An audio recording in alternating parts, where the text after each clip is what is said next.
PDB atau biasa disebut produk domestik bruto merupakan indikator penting yang dapat mengukur kondisi ekonomi suatu negara. Menurut Badan Pusat Statistik, PDB pada dasarnya merupakan jumlah nilai tambah yang dihasilkan oleh seluruh unit usaha dalam suatu negara tertentu. Indonesia diperkirakan untuk mengalami perlambatan ekonomi pada kuartal pertama tahun 2023.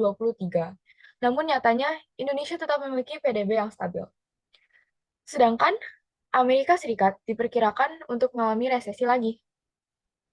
Kami telah mengumpulkan data dan membuat grafik perbandingan mengenai PDB kedua negara tersebut. Pada tahun 2020, IMF atau International Monetary Fund memang telah menyebutkan tentang adanya resesi di banyak negara yang diakibatkan oleh lockdown pandemi COVID-19. Bisa kita lihat bahwa Amerika, yang datanya direpresentasikan oleh garis berwarna merah, mengalami perekonomian yang tidak stabil setelah pemulihan ekonomi tahun 2020. AS mengalami resesi yang kedua pada tahun 2023. Hal tersebut diakibatkan oleh perlambatan ekonomi dikarenakan pandemi kemarin. Sedangkan Indonesia, yang datanya direpresentasikan oleh garis berwarna biru, sudah memiliki perekonomian yang stabil setelah pemulihan ekonomi saat pandemi.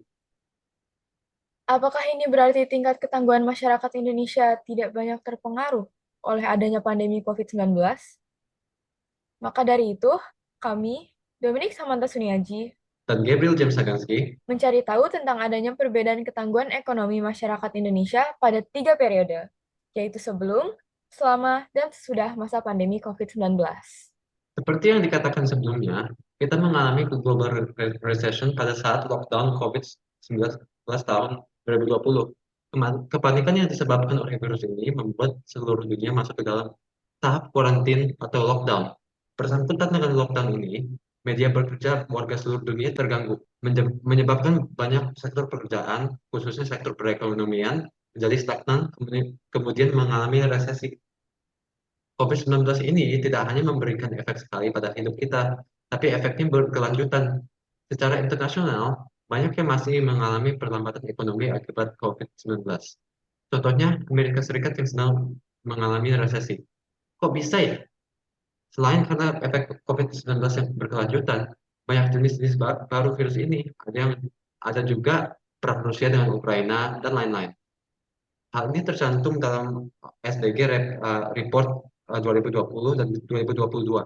Menurut O'Neill dan Shaw, ketahanan ekonomi diartikan sebagai kemampuan untuk menghadapi tantangan dan perubahan seperti kehilangan pekerjaan, kelahiran anak, masalah kesehatan, dan sebagainya yang mengganggu kondisi finansial seseorang. O'Neill dan Shaw telah melakukan riset mengenai perbedaan ketangguhan ekonomi sebelum, selama, dan setelah masa The Great Recession.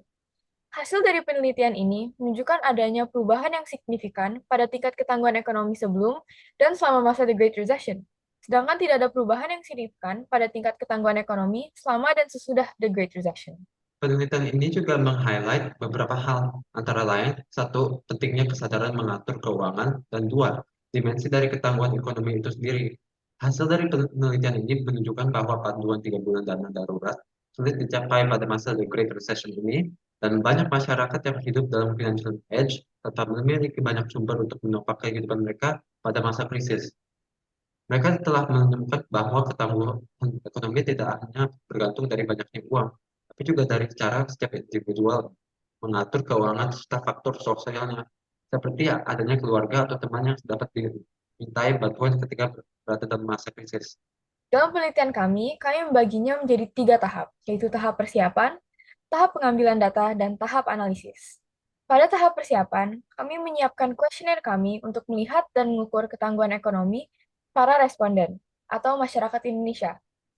Untuk memastikan lebih lanjut, kami melakukan uji reliabilitas menggunakan Cronbach Alpha dan uji validitas menggunakan Pearson's Correlation.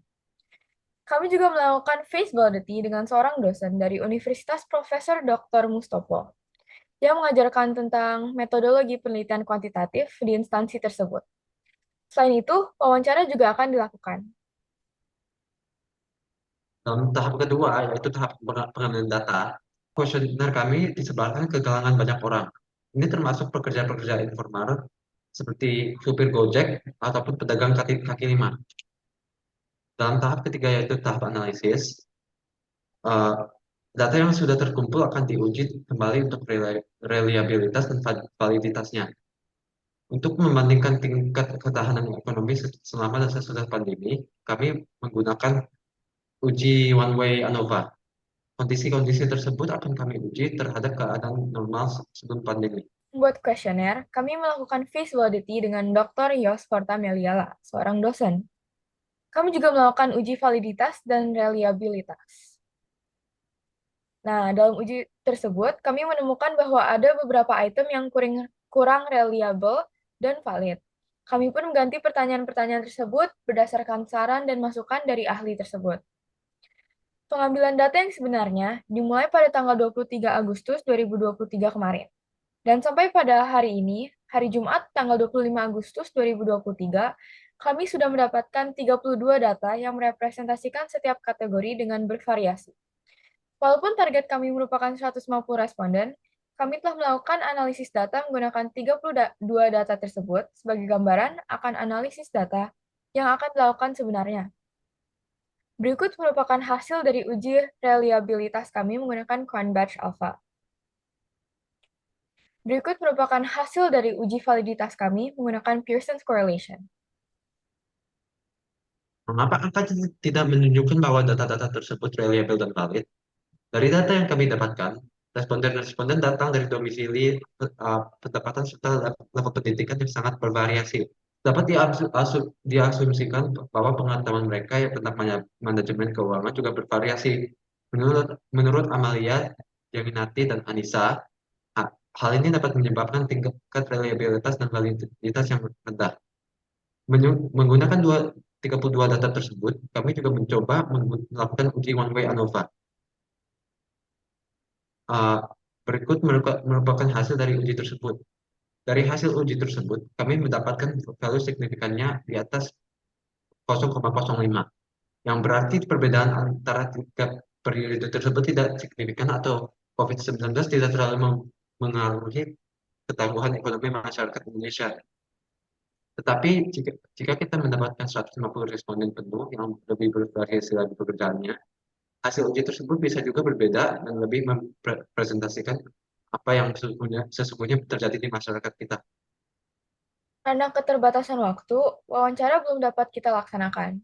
Wawancara ini rencananya akan dilaksanakan pada sampel acak, baik secara langsung maupun daring, untuk mendapatkan hasil yang tidak bias. Untuk saat ini, itu saja yang kami dapatkan. Mohon maaf jika ada salah perkataan dan terima kasih telah mendengarkan.